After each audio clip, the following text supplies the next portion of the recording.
लगती है। हे वनदेव, हे प्रकृति की शक्ति, यदि इस मायापुर को उत्तराधिकारी देने का कोई उपाय है तो मुझे आशीर्वाद दो। तभी हल्की हवा तेज हो जाती है, पत्तियां झड़ने लगती है और अचानक सामने एक दिव्य वानर प्रकट होता है, जिसकी आंखों में अनोखी चमक थी और शरीर से सुनहरी आभा निकल रही थी। मायापुर एक ऐसा राज्य जहाँ की सबसे बड़ी पहचान थी उसका घना रहस्यमय अरण्य वन, जहाँ तरह तरह के सुंदर पशु पक्षी रहते थे। लेकिन राजा गरुड़ और रानी लीला के लिए सुंदरता अधूरी थी, क्योंकि उनके आंगन में शादी के 15 साल बाद भी किलकारियां नहीं गूंजी थी। संतान का अभाव उनके जीवन की सबसे बड़ी पीड़ा थी।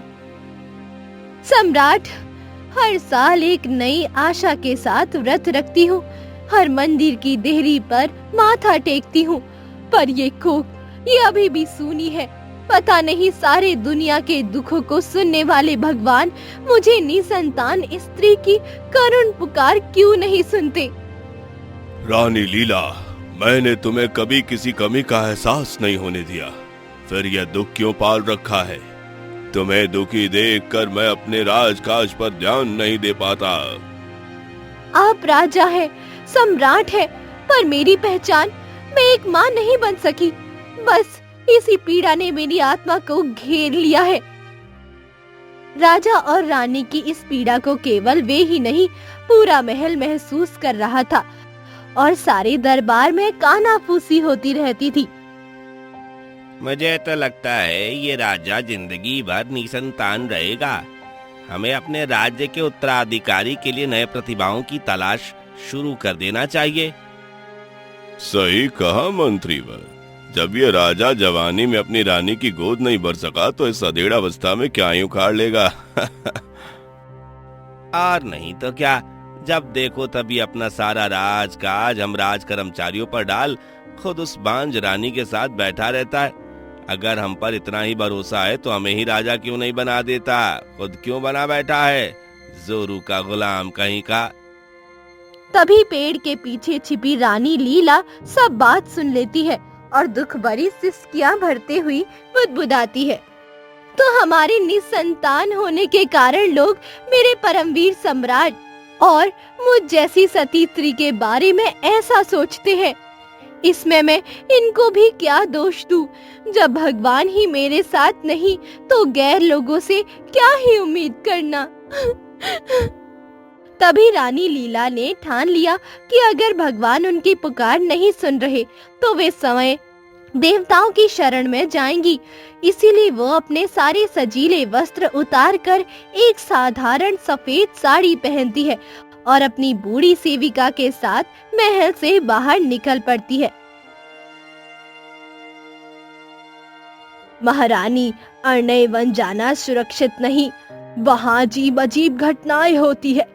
कहा जाता है कि देवताओं और प्राणियों की अदृश्य शक्तियाँ वहाँ बसती है और शायद वही शक्तियाँ मेरी भी पुकार सुनेंगी।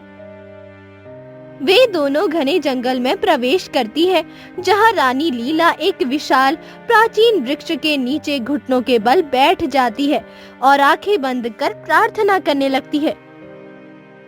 हे वनदेव, हे प्रकृति की शक्ति, यदि इस मायापुर को उत्तराधिकारी देने का कोई उपाय है तो मुझे आशीर्वाद दो। तभी हल्की हवा तेज हो जाती है, पत्तियां झड़ने लगती है और अचानक सामने एक दिव्य वानर प्रकट होता है, जिसकी आंखों में अनोखी चमक थी और शरीर से सुनहरी आभा निकल रही थी। रानी लीला, तुम्हारी पुकार सुन ली गई है। तुम्हारी कोख से जन्म लेने वाला बालक कोई साधारण बालक नहीं होगा, वह मनुष्य और प्रकृति के बीच की कड़ी बनेगा। लेकिन याद रखना, यह वरदान है और इसकी परीक्षा भी होगी। आप कौन हैं? मैं इस जंगल का रक्षक हूँ। यह मेरी भूमि है, मेरी आत्मा है ये। इस भूमि की रक्षा के लिए तुम्हारा पुत्र जन्म लेगा, पर क्या तुम इसके लिए तैयार हो? अगर मेरा पुत्र इस धरती की रक्षा करेगा तो इससे बड़ा सौभाग्य और क्या होगा। वानर धीरे से मुस्कुराता है और उसकी चमक बढ़ने लगती है। वो हाथ बढ़ाता है और एक दिव्य फल रानी के हाथ में रखता है। लो, इस फल को खा लो और फिर देखो तुम्हारी कोख कैसे फूलों की तरह खिल उठेगी। रानी श्रद्धा से फल को ग्रहण करती है और जैसे ही वो इसे खाती है, आसमान में बादल गरजने लगते हैं और हल्की बारिश होने लगती है, जैसे स्वयं प्रकृति इस आशीर्वाद की गवाही दे रही हो। तभी रानी बेहोश होकर जमीन पर गिर पड़ती है।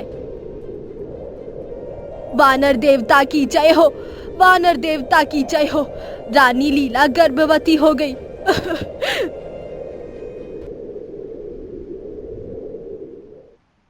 कुछ महीनों बाद मायापुर के महल में वो दिन आया जिसका सभी को इंतजार था। महल के अंदर राजवैद्य मंत्र पढ़ रहे थे और दासिया गंगा जल छिड़क रही थी। आखिरकार लीला की सूनी गोद भर जाती है। अरे मंत्री, सेनापति, सभी इधर आओ। देखो, आखिरकार मैं पिता बन ही गया। जाओ और सारे राज्य में सूचना दे दो कि उनके होने वाले नए राजा ने जन्म ले लिया है। लेकिन ये कोई साधारण बालक नहीं था। हे देव, ये बालक तो किसी साधारण मानव का नहीं लग रहा। क्योंकि ये बालक किसी साधारण मानव का नहीं, यह इस भूमि का पुत्र है जो वानर देवता ने हमें वरदान स्वरूप प्रदान किया है, जिसे आज से सारा संसार कपिल के नाम से जानेगा। सारे मायापुर राज्य में ढोल नगाड़े बजने लगते हैं और पूरी प्रजा झूम उठती है। लेकिन सभी के मन में एक ही प्रश्न था, क्या ये बालक वास्तव में इस राजमहल का उत्तराधिकारी बनेगा या इसका भाग्य कुछ और ही लिख रहा था। देखिए मंत्रीवर, आखिर हमें अत्यधिक काम से मुक्ति दिलाने के राजा का पुत्र आ ही गया। अब तो आप खुश हैं ना? क्या खा खुश हूँ? देख नहीं रही ये बालक कैसे बंदर की तरह लग रहा है। पता नहीं इसके अंदर राजपाट संभालने की काबिलियत होगी भी या नहीं, या केवल यह नाम मात्र का पुत्र है। वैसे इस विषय में एक कहावत भी प्रचलित है, बंदर क्या जाने अदरक का स्वाद। धीरे धीरे समय बीतता है और कपिल बड़ा होने लगता है। लेकिन महल में बाकी राजकुमारों की तरह कपिल ने तलवारबाजी नहीं सीखी, बल्कि उसे पेड़ों पर चढ़ना, पक्षियों की भाषा और जंगली जीवों के साथ खेलना पसंद था। राजा गरुड़ ने किसे उत्तराधिकारी बना दिया? यह लड़का घोड़ों की बजाय हिरणों के साथ दौड़ता है, हथियारों के बजाय पेड़ों की छाल से खेलता है। क्या मायापुर जैसे विशाल राज्य की गद्दी पर ऐसे उज्जड़ बालक को दी जा सकती है? मुझे तो लगता है हमें महाराज को अपने फैसले पर पुनर्विचार करने के लिए कहना चाहिए। तभी राजा गरुड़ ये सुन लेते हैं, लेकिन वो कुछ नहीं कहते। बस एक गहरी रहस्यमय मुस्कान उनके चेहरे पर होती है। राजा जानते थे कि उनकी संतान साधारण नहीं। मैं आपके पुत्र के बारे में बात नहीं कर रहा था महाराज, तो मैं अपने पुत्र के बारे में बात कर रहा था। कृपया आप मुझे गलत मत समझ लीजिएगा। लेकिन जहां तक मैं जानता हूँ, आपका तो कोई पुत्र ही नहीं है सेनापति महोदय। है ना, बिल्कुल कल ही पैदा किया। आपने? नहीं किया, मेरी पत्नी ने। उसमें मेरा भी छोटा सा योगदान है। समय के साथ मायापुर का राजमहल, जहां पहले सिर्फ उत्सव और आनंद का माहौल था, अब धीरे धीरे संघर्षों की भूमि बनता जा रहा था। राजकुमार कपिल, जिसका जन्म किसी चमत्कार से कम नहीं था, अब जवान हो चुके थे। लेकिन वो अभी भी महल के किसी भी अन्य राजकुमार जैसे नहीं थे। उसकी पसंद नापसंद, उसका व्यवहार, उसकी सोच, सब कुछ अलग थी। तुम लोगों को पता है कि महल में अगर किसी ने देख लिया तो कहेंगे कि राजकुमार जंगल के जानवरों के साथ खेलता है। इसका जंगली वानर का पशु प्रेम तो दिन पर दिन बढ़ता जा रहा है। इसे तो मैं इस राज्य का उत्तराधिकारी कभी नहीं बनने दूंगा, नहीं तो लोग मेरे बारे में क्या कहेंगे। दुनिया का सबसे बुद्धिमान मंत्री एक बंदर के अधीन होकर काम करता है। छी, आखथू। धीरे धीरे महल में कपिल की इस प्रवृत्ति को लेकर असंतोष बढ़ने लगा था। महाराज, यह राज्य एक महान राजा की मांग करता है, जो युद्ध में वीर हो, रणनीतियों में चतुर हो और शत्रुओं को हराने का मादा रखता हो। लेकिन हमें क्षमा करें महाराज, आपका पुत्र जंगल में कूदता फांदता है, पशु पक्षियों से बातें करता है। क्या वो सचमुच इस राज्य का उत्तराधिकारी बन सकता है? मैं जानता हूं कि आप लोग मेरे बंदर पुत्र के बारे में क्या सोचते हैं। मैं कुछ भी बोलूं, आप लोगों के पास उसका उत्तर पहले ही तैयार होगा। इसलिए मैं चाहता हूं कि आप लोग मेरे पुत्र को खुद को साबित करने के लिए थोड़ा समय दें, क्योंकि अब मैं नहीं बल्कि समय ही सबसे बड़ा उत्तर देगा।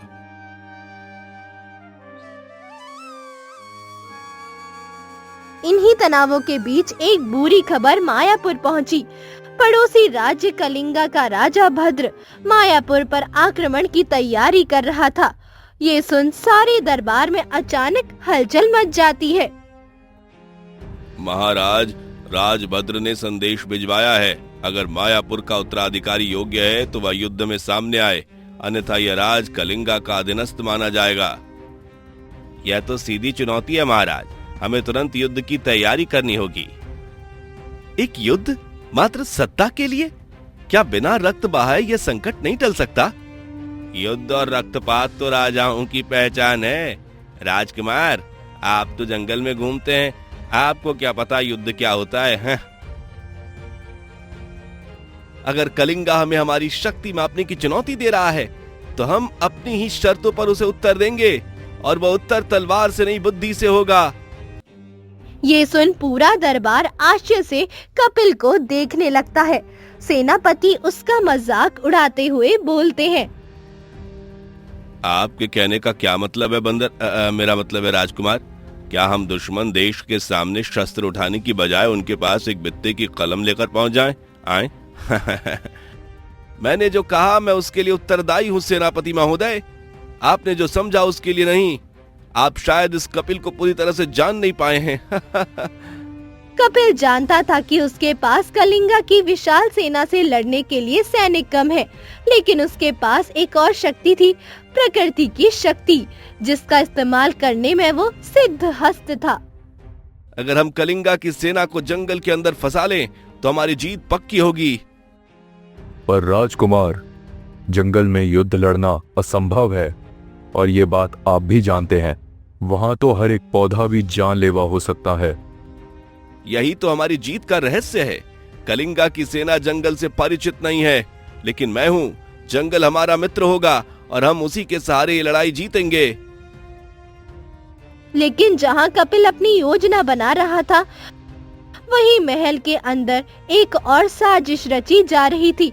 महल के एक अंदर गलियारे में कपिल का चचेरा भाई राजकुमार देव, जो दरबार का एक अन्य उत्तराधिकारी था, कुछ दरबारियों से गुप्त बातचीत कर रहा था। कपिल को राजा बनने से रोकना है, तो हमें कुछ ऐसा करना होगा कि वह खुद ही महल छोड़ दे। आपका क्या मतलब युवराज? जंगल उसका घर है ना।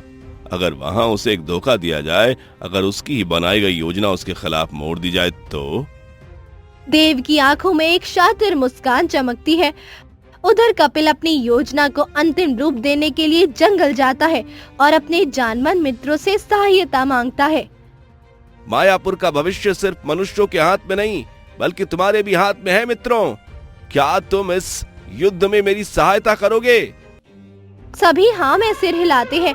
बंदर किलकारियां मारते हैं, हाथी चिंघाड़ाता है, पक्षी सिर हिलाते हैं। ये देख कपिल के चेहरे पर संतोष झलकता है। लेकिन तभी अचानक एक तीर पास के पेड़ से टकराता है।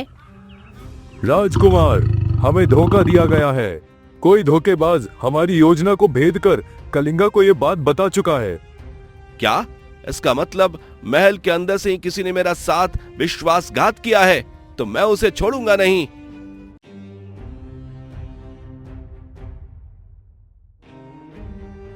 युद्ध की पहली सुबह आ चुकी थी। कपिल का असली परीक्षण अब शुरू होने वाला था। वो एक ऊंची चट्टान पर खड़ा होकर कलिंगा की विशाल सेना को देख रहा था। हजारों सैनिक, भारी हाथी, चमकती तलवारें, जैसे जंगल को निगलने आए हो। हमें आज साबित करना होगा कि केवल तलवार ही नहीं बल्कि बुद्धि और एकता भी राज्य की रक्षा कर सकती है। कपिल के पीछे भी उसकी सेना थी, मायापुर के योद्धा और जंगल के प्राणियों की सेना। हाथी अपनी सूंड उठाकर गर्जना कर रहे थे। बंदरों की टोलियां पेड़ों की शाखाओं पर तैयार थी। पक्षी आकाश में मंडरा रहे थे। ये एक अनोखी सेना थी जिसने पहले कभी किसी युद्ध में भाग नहीं लिया था। आज हमें ये साबित करना होगा कि जंगल सिर्फ छिपने की जगह नहीं बल्कि ताकत की भूमि हो सकता है, और जिन पशु पक्षियों को हम कुछ नहीं समझते वो बहुत कुछ कर सकते हैं। राजकुमार, हमें युद्ध की परंपरागत रणनीति अपनानी चाहिए। कलिंगा की सेना हमसे 5 गुना बड़ी है। यह जंगल हमें नहीं बचा सकता। तुमने जंगल को कभी ध्यान से देखा है सेनापति? यहाँ कोई अकेला नहीं लड़ता। यह पूरी धरती एक दूसरे की रक्षा करती है और हम भी यही करेंगे। कलिंगा की सेना अब तेजी से आगे बढ़ रही थी। घोड़े जंगल की जमीन पर भारी पदचाप कर रहे थे और राजा भद्र सबसे आगे युद्ध के लिए तैयार गुस्से से पुकारते हुए बढ़ रहे थे। ये जंगल और उसके जानवर हमें रोक सकेंगे? यह तो बच्चे की कहानी लगती है। आक्रमण करो और इतने जानवरों को मारो कि साल भर तक हमारे गोश्त का इंतजाम हो जाए। कलिंगा के सैनिक आगे बढ़ते हैं, लेकिन जैसे ही वे जंगल के भीतर प्रवेश करते हैं, अचानक चारों ओर हलचल मच जाती है। ऊपर से बंदरों की टोलियां सैनिकों पर नारियल और पत्थर फेंकने लगती है। हाथियों की चिंगार से घोड़े बेकाबू होने लगते हैं और जंगल में छुपी जाले सैनिकों को उलझाने लगती है।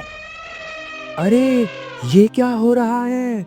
हमें तो लगा था कि एक आसान जीत होगी, मगर ये क्या हो रहा है? अरे हम कुछ भी देख नहीं पा रहे।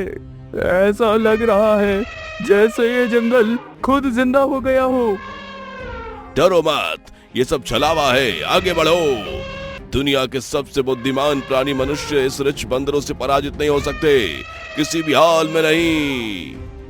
तभी कपिल घने जंगल के एक ऊंचे पेड़ से छलांग लगाकर सीधे राजा भद्र के सामने आकर खड़ा हो जाता है। राजा भद्र, अब ये युद्ध समाप्त करो। ये जंगल तुम्हारी तलवारों के लिए नहीं बना है। एक राजकुमार जो तलवार नहीं, जंगल के जानवरों पर भरोसा करता है। तुम्हें लगता है कि तुम मुझसे युद्ध जीत सकते हो? तलवार से नहीं, मैं अपनी भूमि की शक्ति से जीतूंगा। तुम्हारी सेना हार चुकी है, देखो चारों तरफ। राजा भद्र चारों ओर देखता है। उसके सैनिक बिखर चुके थे। हाथियों ने उनकी आपूर्ति के रथ गिरा दिए थे। ये कोई युद्ध नहीं था, ये तो छल था।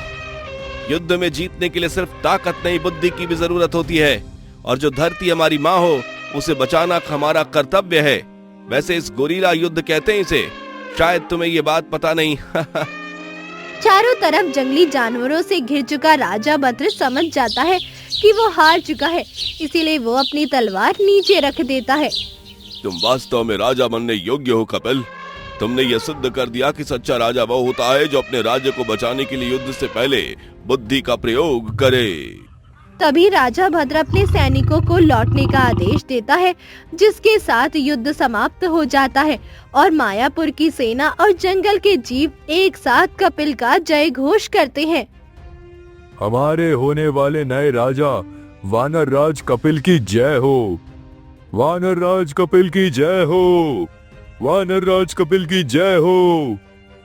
युद्ध तो जीत लिया गया था, लेकिन एक और अंतिम लड़ाई बाकी थी, जहां कपिल को महल के अंदर अपने ही चचेरे भाई देव का सामना करना था। देव, तुमने मेरी योजना कलिंगा को बता दी थी। क्या तुम्हें लगता है कि मैं ये नहीं जानूंगा? मैंने वही किया जो मुझे सही लगा। एक ऐसा राजा जो जानवरों के भरोसे युद्ध लड़े, वो कभी राज का उत्तराधिकारी नहीं बन सकता। कपिल कुछ पल चुप रहता है। तो आओ एक आखिरी युद्ध कर लें, लेकिन इस बार ये सिर्फ शक्ति का नहीं बल्कि न्याय का युद्ध होगा। देव अपनी तलवार उठाता है, लेकिन जैसे ही वो वार करने आता है, कपिल बिना तलवार उठाए उसका वार रोक देता है और देव की कलाई पकड़कर उसकी तलवार जमीन पर गिरा देता है। युद्ध केवल ताकत से नहीं जीते जाते भाई, बुद्धि, धैर्य और करुणा भी उतनी ही महत्वपूर्ण है। तभी देव घुटनों पर गिर जाता है और उसके चेहरे पर पछतावे के आंसू छलकने लगते हैं। मैंने जो किया वो गलत किया था, मुझे माफ कर दो कपिल। तुम्हारे इस राज्य के राजा बनने के योग्य मैं नहीं हूँ। कपिल मुस्कुराता है और अपने भाई को उठाकर गले लगा लेता है और इसी के साथ मायापुर में एक नए युग की शुरुआत होती है। आज से मायापुर का नया राजा कपिल होगा, जो जंगल और मनुष्य दोनों का संरक्षक होगा। मैं वचन देता हूँ कि यह राज्य केवल मनुष्यों का नहीं बल्कि हर जीव जंतु का होगा। जंगल और महल साथ मिलकर आगे बढ़ेंगे।